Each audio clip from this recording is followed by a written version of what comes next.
My name is Lily Williams. I'm 28 years old, and 3 days before I was supposed to marry Benjamin Blackwell, his parents sat me down and slid a prenuptial agreement across the table. It wasn't a discussion, it was an ultimatum: sign their one-sided contract or watch the wedding collapse. What they didn't realize was that I am not the ordinary woman they assumed. I'm a tech entrepreneur who quietly built a company creating educational software, and behind my modest appearance sits an $8 million fortune.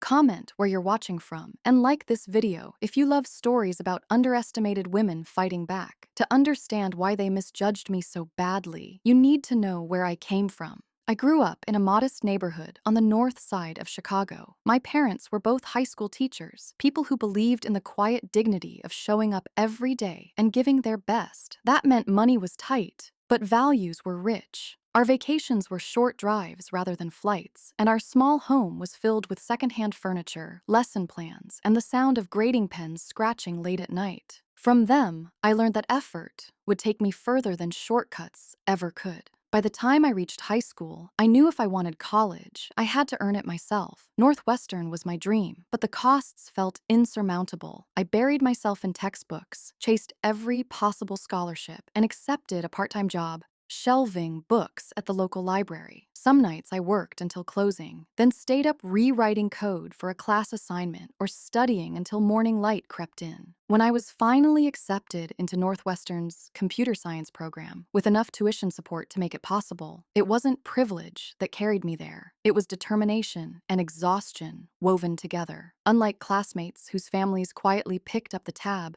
I lived with the pressure of knowing one missed deadline or one failed class could close the door on me completely. That intensity forced me to grow a kind of resilience that would outlast the sleepless nights. Part of what kept me grounded through all of that was my grandfather.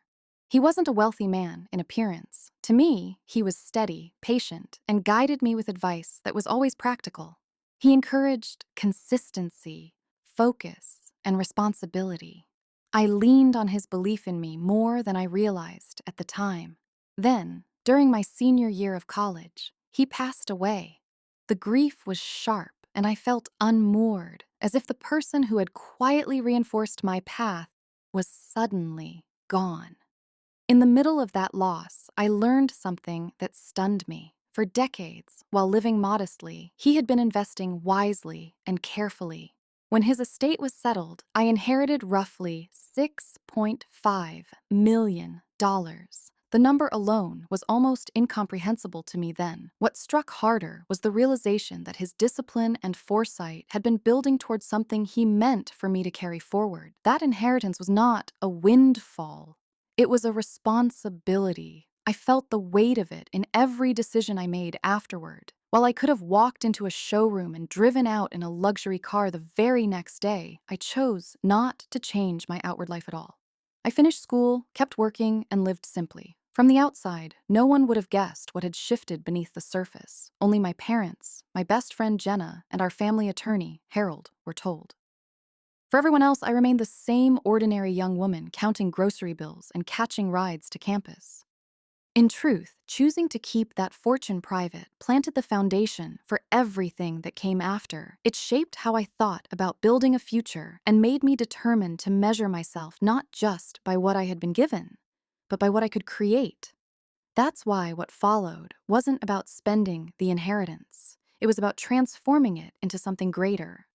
Most people might see an inheritance as freedom to relax, but for me, it was the start of something I felt I had to build. I wasn't interested in coasting or spending recklessly. I wanted to create. That vision became the blueprint for my company, EduCheck Solutions, a small but focused startup developing affordable software for schools and nonprofits that were often left behind by expensive systems. I put most of my grandfather's money into long-term investments and treated it as something I wouldn't touch. Only a reserved portion, a carefully chosen amount, went toward turning that idea into reality. The early days carried none of the polish you might expect from a company founder with money behind her. My first workspace was a converted basement where the walls still smelled faintly of paint. I worked late into the night on a battered laptop that overheated constantly, combing through code line by line. A couple of close friends pitched in, more out of faith than financial incentive. Sometimes they took home little more than takeout dinners and gratitude, but we stuck with the grind. Those nights didn't look like advantage. They looked like perseverance, sweat, and endless trial and error. For months, progress felt painstakingly slow. We signed a few local schools, then gradually attracted some nonprofits. Each small contract mattered because it proved we had identified a real problem educators faced. Word began to travel between administrators, and with every referral, the pattern solidified. What we were building was needed. Slowly but surely, outside interest followed. When investors began asking questions, it wasn't about us being trendy, it was because our numbers made sense. Consistent revenue growth led to recognition, and recognition gave us credibility. That was the pivot, the shift from side project in a basement to a business others regarded seriously. By the time I was 28, Adutchek Solutions had reached a valuation of about $1.5 million. Combined with the inheritance my grandfather left, roughly $6.5 million. That brought my personal net worth to around $8 million. Knowing that number was one thing, what it meant for my life was another. Despite what I had built, I stayed understated. I lived in a modest apartment, drove a reliable and practical car, and wore clothes chosen for comfort more than for show. I didn't want wealth to define how people approached me. What mattered was whether someone saw my character first, not my account balance. That quiet approach set me apart from others in my circle. Some peers seemed eager to highlight success through displays, designer clothes, high-end trips, or flashy cars. I made almost the opposite choice, to stay quiet about what I had. It wasn't about humility so much as testing the people around me. I wanted to know if they were drawn to who I really was, not to what I owned. Very few suspected the scope of what I had built, which was exactly how I wanted it. But choosing to stay behind that modest facade had consequences I didn't fully anticipate. It created an illusion that made others comfortable underestimating me. That false sense of confidence would shape the assumptions of people I was about to meet, people with their own wealth and their own ideas about power, and their misjudgment would begin the moment I stepped into their world. I first met Benjamin Blackwell at a charity gala in Chicago, supporting educational programs for underserved schools. My company had donated software, so I was there as a representative, trying not to feel out of place in a borrowed dress among men and women who seemed born into the room. Benjamin, whose family name was on the guest list by tradition, stood out immediately. Not because of the wealth attached to him, but because of how earnestly he engaged with the director of the nonprofit. While others networked with rehearsed smiles, he leaned in, listening closely to the actual needs of classrooms. It was that sincerity, not his lineage, that caught my attention. When we spoke, the conversation skipped past pleasantries and moved straight to education reform. For a moment, it felt as if neither of us was where we were supposed to be, and that made the connection almost effortless. Our first real date confirmed what that night hinted at. Benjamin asked me to meet him in Millennium Park for a picnic. He showed up with a basket of sandwiches he had packed himself and a blanket spread out near one of the sculptures. The simplicity of it disarmed me. There were no formal chefs or grand gestures, just two people figuring out who they were beneath layers of expectations. We talked well beyond sundown, about family, ambitions, even small quirks we hadn't revealed to others. That afternoon defined what our relationship would become: grounded, generous, and built on a curiosity about each other rather than appearances. As our relationship deepened, it was clear that Benjamin's world was different from mine. The Blackwells were Chicago old money, their law firm, Blackwell and Associates, woven through corporate deals and political connections that stretched back generations. His parents, Richard and Victoria, were the kind of people whose presence carried weight before they even spoke. Their home reflected their place in the city's hierarchy. Marble entryways, oil paintings of ancestors, a dining room that felt more like a boardroom than a family table. Walking into their estate, I understood immediately why they viewed Benjamin's relationships as part of their legacy and not just his personal life. Meeting them in that setting was like stepping onto a stage where every move mattered. At our first dinner, Victoria greeted me with calm elegance, her smile polished but thin. Her questions were wrapped in courtesy, though the undercurrent was sharp. She asked, almost idly, where I really grew up, the word carrying an edge that made my little Chicago neighborhood seem unworthy. Richard's focus was different. He sat back in his chair, assessing me as though I were applying for a position. His inquiries about my company came cloaked in skepticism. Was it secure, or had I thought about pursuing something more dependable? To them, it wasn't rudeness. It was evaluation.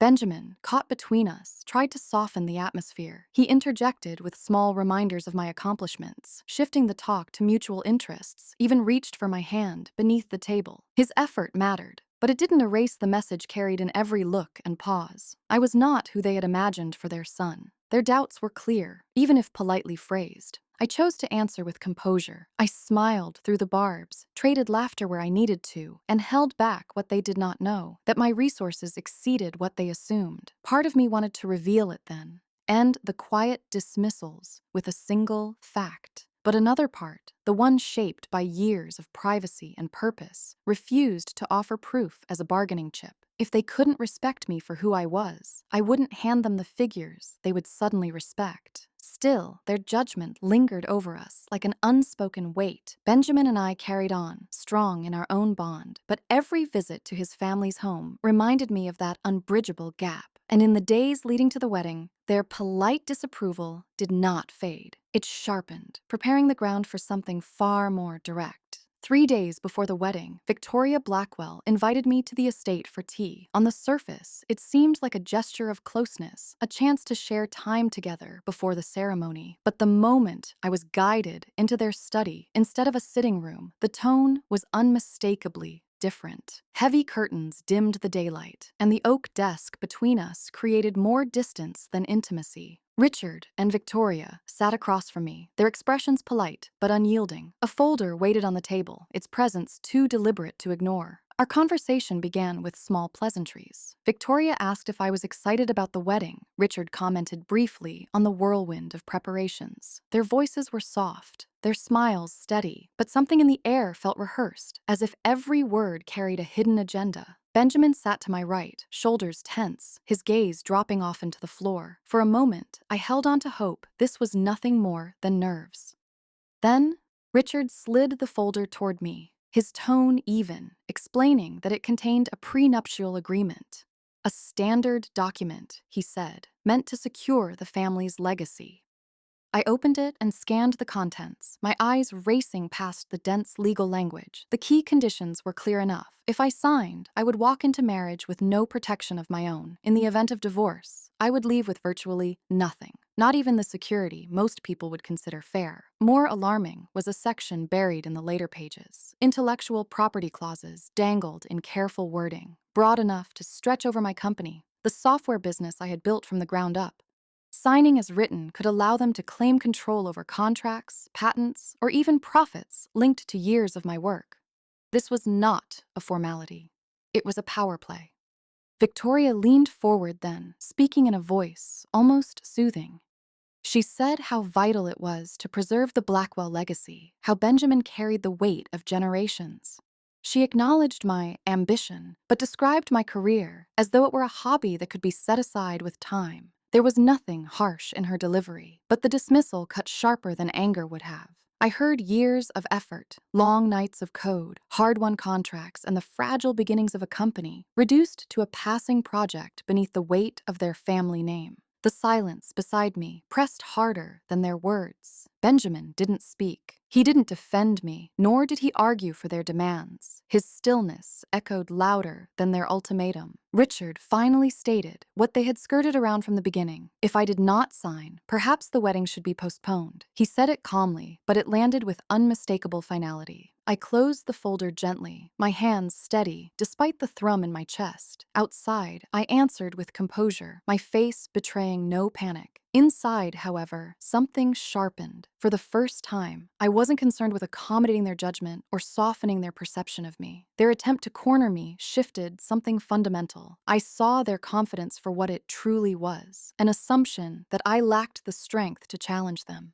In that moment, I decided they were wrong. They thought this was the end of the conversation, that the prenup was a wall I had no choice but to walk through. They had no idea that within minutes of leaving that study, my thoughts were already turning toward something else. Not agreement, not retreat, but a response entirely of my own making. How do you turn an ultimatum into an opportunity? That thought stayed with me as I stepped out of the Blackwell estate, the prenup folder still sharp in my memory. I wasn't rattled anymore. I was calculating. Their move wasn't final. It was the opening to mine. My first action was immediate. I called Harold Winters, my grandfather's attorney, and one of the few people I trusted without hesitation. He agreed to meet me early the next morning in his office downtown. I arrived with the document in hand, and within minutes of reviewing it, his expression confirmed what I already knew. "This is entirely lopsided," he said, pulling out a pen and marking clause after clause. He explained how it stripped me of any legal footing. On asset division, every path led to me leaving with nothing. Worse still, the intellectual property section was worded broadly enough to take control of my company, contracts, innovations, even future developments. Listening to him dissect their strategy didn't weaken me. It cleared the battlefield. Their language revealed their intent, and now I knew exactly where to push back. After that meeting, I reached out to Jenna. She was my confidant and the only friend who knew the real scope of my financial situation. That night, we sat in my apartment surrounded by papers and notes, and I walked her through everything. True to form, she didn't mince words. "Lily, this isn't only about protecting your company. You can't let them shrink you into silence. This is about demanding respect." Her clarity cut through whatever doubt lingered. The wealth I had kept private wasn't a secret to protect anymore. It was leverage to be wielded. With Harold's legal expertise and Jenna's unflinching perspective, I began crafting my countermove. Harold and I redrafted the contract line by line. We built ironclad protections around my intellectual property, so Edicheck solutions could never be absorbed into someone else's ledger. We shielded my inheritance and investments, but did the same for Benjamin, acknowledging the assets he would bring into the marriage. It wasn't an attack. It was balanced, fair, and unassailable. The new prenuptial terms made one thing unmistakable. Benjamin and I were entering this relationship as equals. To reject it would lay bare the truth that the Blackwells' aim had never been fairness, only dominance. Equally important was how and where I would present it. Returning to their estate was out of the question. Their space was designed to intimidate. I needed neutral ground, upscale enough to reflect seriousness, but private and outside their control. The option I chose was a discreet private dining room in a well-regarded Chicago restaurant. There, no marble staircases or watchful staff would reinforce their authority. It would be a quiet setting with a closed door, and in that space, the balance of power would shift. To prepare, I gathered proof that could not be dismissed. I pulled bank statements confirming my grandfather's investments, roughly $6.5 million spread across diversified accounts, along with the most recent company valuation letter placing Edicheck Solutions at about $1.5 million. I added correspondence from investors who believed in its potential. Those documents formed a portfolio of evidence that told the story the Blackwells had refused to imagine. The ordinary girl in their minds had entered the room with nearly $8 million behind her. For years, I had chosen modesty as a barrier, thinking it allowed me to control how others perceived me. But modesty had also given people like the Blackwells license to dismiss me. This time, I wouldn't hide. My strategy wasn't revenge, it was clarity. I wanted them to see exactly what they were dealing with, without deception or apology.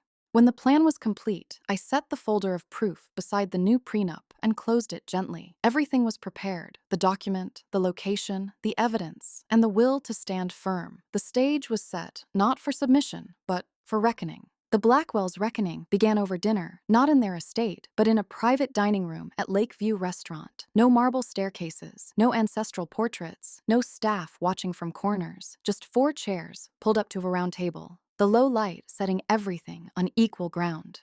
Benjamin and I arrived first. I placed a neatly arranged folder in front of me, every page in order, waiting. When Richard and Victoria walked in minutes later, their confidence was plain. They expected my submission, nothing more. Victoria's smile was polished, pearls glinting as she laid her bag down beside her. Richard gave a curt nod, his presence as sharp as his suit. They carried themselves as though the night was already decided.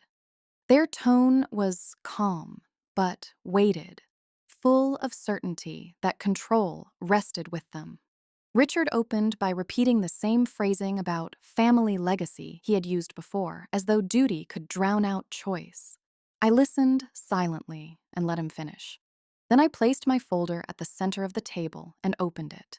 They leaned in with little interest until the numbers jumped from the page. On top were brokerage statements confirming $6.5 million in carefully managed investments. Beneath that, a recent valuation form for Adut Check Solutions, placing my company's worth at roughly $1.5 million. Together, the portfolio showed assets approaching $8 million. For a moment, they didn't move. The air shifted. Victoria blinked rapidly, her hands tightening in her lap. Richard picked up the papers, flipping through with sharp, impatient motions that betrayed a search for flaws. There were none. Each page was legitimate, signed and stamped, impossible to dismiss.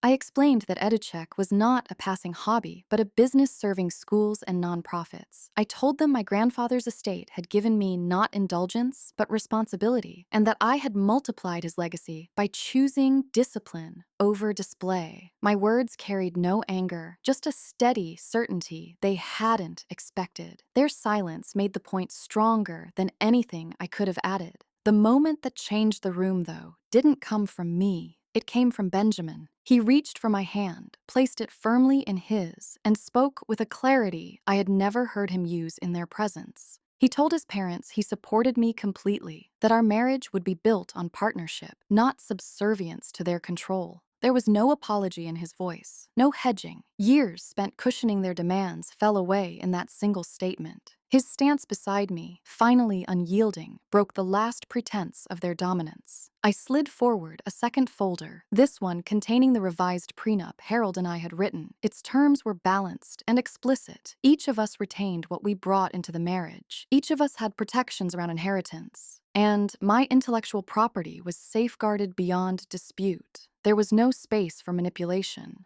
only fairness. To refuse it would reveal their intent in full view, something they were not willing to admit. I set the new document between us. This is fair. It protects Benjamin's legacy and mine. If it isn't signed by midnight, I'll cancel the wedding and notify the venue. No drama, just clarity. Silence pressed in. Richard reached for the paper, his pen uncapped with a soft click, but hovered as if the ink itself were unwilling. Victoria's smile tightened. "Lily, you don't mean to..." Benjamin pulled the original prenup from their side of the table and slid it back toward them. "Mom, Dad, this isn't who we are. I'm not marrying anyone under terms that try to swallow her life's work." He stood, chair legs scraping the floor, loud in the small room. Then he took my hand and stayed standing. For the first time, Richard looked unsure. He checked Benjamin's face, then mine, then the numbers again. The inheritance, the valuation, the clauses he'd wished were his. The room waited. The pen shook once, twice, then clicked, closed. Victoria's breath stuttered. She reached into her bag, pulled out a velvet box, and pushed it across the table as if the weight burned her fingers. "These are the family sapphires," she said, voice too steady to be natural. "They're appropriate for a woman who guards a legacy." I knew what she meant. Not generosity, but a grudging attempt to reassert control, to remind me I was stepping into their tradition. Yet, as I lifted the lid and the gems caught the light, I decided to read it differently. To me, they weren't a leash. They were proof she had acknowledged me, however unwillingly. It wasn't warmth. It was surrender, and I would wear them as a crown, not a chain. Benjamin squeezed my hand. No speeches, no apologies, just a new balance that didn't ask permission. What they didn't know was that I had quietly recorded our entire conversation, not for blackmail, for protection. But as I looked at their stunned faces, I realized this recording captured something beautiful. The moment Chicago's most arrogant, old money family discovered they'd tried to financially abuse someone worth more than them. I slipped my phone back into my purse. They'd never know it existed unless they ever tried to dismiss someone like me again.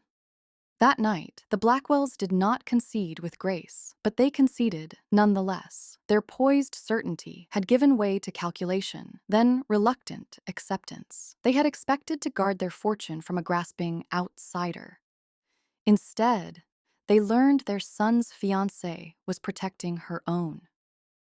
It was the first time I saw them measure me differently, not as someone entering their orbit, but as someone who carried strength and boundaries of her own. The silence that followed us out of that room said more than argument ever could. And with it, the course of the days ahead changed completely. By the end of that night, the revised prenup was signed. The pen that once hovered with hesitation finally left its mark, and with it, the balance of power shifted. Benjamin and I walked out of that restaurant, not as a couple still under his parents' shadow, but as partners who had drawn clear boundaries. The foundation for our marriage was laid quietly but firmly the day before the ceremony. With Harold's guidance, Benjamin and I finalized the agreement, nearly identical to Harold's draft, with only minor edits. That single act closed the conflict that had loomed over us, and it meant that when I walked into my wedding, I did so without any hidden weight pressing on my future. The morning of the ceremony carried an atmosphere that felt entirely different from the week before. Stepping into my gown, I wasn't haunted by secrecy or the worry of being dismissed as unworthy. The balance had shifted. Walking toward Benjamin at the altar, the air felt steady. I no longer stood as someone seeking approval from his family. I was stepping into marriage as his equal. The nerves I felt were simple, human nerves, the kind anyone feels in that moment of starting a life together. When Benjamin spoke his vows, his voice stayed even, calm. His eyes didn't wander to the room or search the faces of his parents. They stayed fixed on me. That steadiness anchored me. It reminded me that I hadn't endured those confrontations just to secure accounts or contracts. I had fought for the freedom to stand beside him without shrinking myself to fit the mold others had chosen. During the reception, the changes in his parents were small, but obvious if you paid attention. Public politeness had been their habit before. Now, the tone sharpened into something more measured. Richard introduced me once. Not as a vague presence, but by name and profession, acknowledging both who I was and what I had built. Victoria kept her distance, but her gaze carried less dismissal. It wasn't affection, nor was it acceptance in full. But the lines had shifted. They now spoke to me within boundaries I myself had drawn. 3 weeks later, Jenna called me laughing. Apparently, Victoria had bragged to her bridge club about handling her son's gold digger fiancé, only to have another member interrupt with, "Wait, you mean Lily Williams? The tech entrepreneur? My daughter works in venture capital and says she's worth millions." The silence that followed, Jenna reported, was delicious. Word travels fast in their circle. The Blackwells' reputation for shrewd judgment took a hit that would follow them for years. Benjamin had shifted as well. Where doubt or hesitation once tugged at him in his parents' presence, it no longer showed. When his father brought up questions about where we would choose to live, Benjamin offered a clear answer, based on what we wanted, not on expectations handed down from the family estate. He loved them still, but love no longer meant obedience. It was a quiet turning point I had waited to see, and it strengthened the ground under our marriage.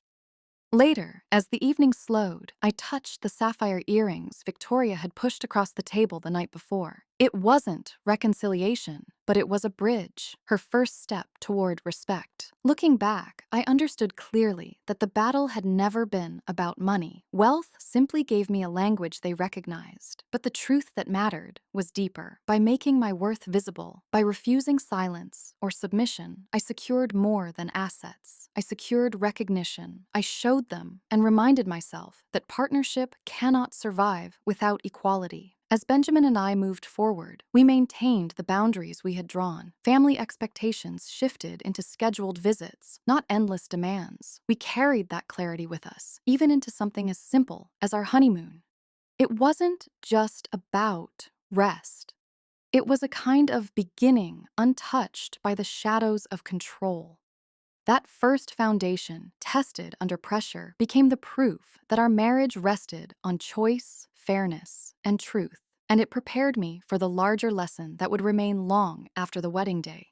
The sweetest part came months later when I learned their law firm had quietly started recommending my software to their nonprofit clients. They never mentioned the family connection, of course, but every contract signed was a reminder. The woman they'd tried to crush was now profiting from their network. What mattered in the end wasn't the size of my accounts. It was showing that I would not be diminished. Their ultimatum was meant to erase my worth. But what changed the room wasn't just the numbers. It was that I demanded fairness and stood firmly for equality, backed by proof that couldn't be ignored. Now think about your own life. When have you had to reveal a truth or set a boundary before someone finally respected you? Share that moment in the comments. I want to hear it. And if this story resonated with you, please like this video and subscribe. To anyone facing family pressure or toxic in-law dynamics, know you're not alone. This is a community that supports you. Tell us your story. We listen here.